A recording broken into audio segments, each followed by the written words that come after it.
തള്ളല് കേട്ടോളി, തിരക്കില. ഈ വീഡിയോ ഒന്ന് ഫുള്ള് കേൾക്കണ്ടോ? ചെവി കേൾക്കാത്ത, അതുപോലെ സംസാരിക്കാൻ കഴിയാത്ത ഒരു സഹോദരന്റെ വീഡിയോ ഞാൻ ഇട്ടിരുന്നു. മാഷാ അള്ളാ, അവനക്ക് ജോലി കിട്ടിയിട്ട് വിസയ്ക്ക് നാട്ടിലേക്ക് ഇട്ടു കൊടുത്തിട്ടുണ്ട്.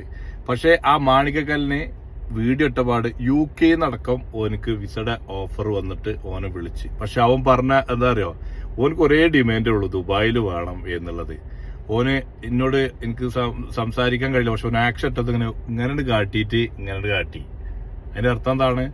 ഇങ്ങനെ കാട്ടിയിട്ട് ഇങ്ങനെ കാട്ടി. അതിന്റെ അർത്ഥം എന്താ പറഞ്ഞാല്, ബുർജ് ഖലീഫന്റെ ചുറ്റ്, ഷാർജ, ദുബായ്, അവനക്ക് ബുർജ് ഖലീഫന്റെ പരിസരം എനിക്ക് ഭയങ്കര ഇഷ്ടമാണ്, അവിടേക്ക് വരണം എന്ന് പറഞ്ഞു.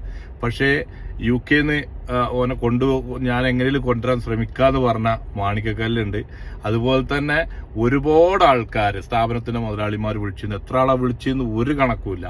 കൽബേളെ എന്തായാലും ഇനി അവനെ വിളിച്ച് പിന്നെ ആ കാര്യം പറഞ്ഞ് വിളിക്കണ്ട, അവനക്ക് വിസ അയച്ചു കൊടുത്തിട്ടുണ്ട്. ഓനെ ഇങ്ങോട്ട് ദുബായിൽ നിന്ന് നാട്ടിൽ നിന്ന് കയറി വരാൻ വേണ്ടിക്കൊണ്ട് ഒരാളെ വെയിറ്റ് ചെയ്യാണ്. അതുകൊണ്ട് മുതലാളിന്റെ നാട്ടിലുണ്ട്, അവരെ കൂടെ തിരിച്ചു പോരും ഇൻഷാ അള്ളാ. ജുമാ മുബാറക്. ഈ വീഡിയോസ് ഒരുപാട് ആൾക്കാർ അതിന്റെ മുന്നേ വീഡിയോ ഇടുന്നതിന്റെ മുന്നേ ചോദിച്ച പാടൊന്നും ജോലി തരാന് നോക്കട്ടെ അങ്ങനെ എന്നൊക്കെ പറഞ്ഞു. വീഡിയോ ഇട്ട പാട് 24 മണിക്കൂറിന്റെ ഉള്ളിലാണ് ഓഫർ വന്നത്. അൽഹംദുലില്ലാ, എല്ലാവരോടും സ്നേഹം മാത്രം. അപ്പൊ ഇനി ആ വീഡിയോ ഷെയർ ചെയ്യണ്ട.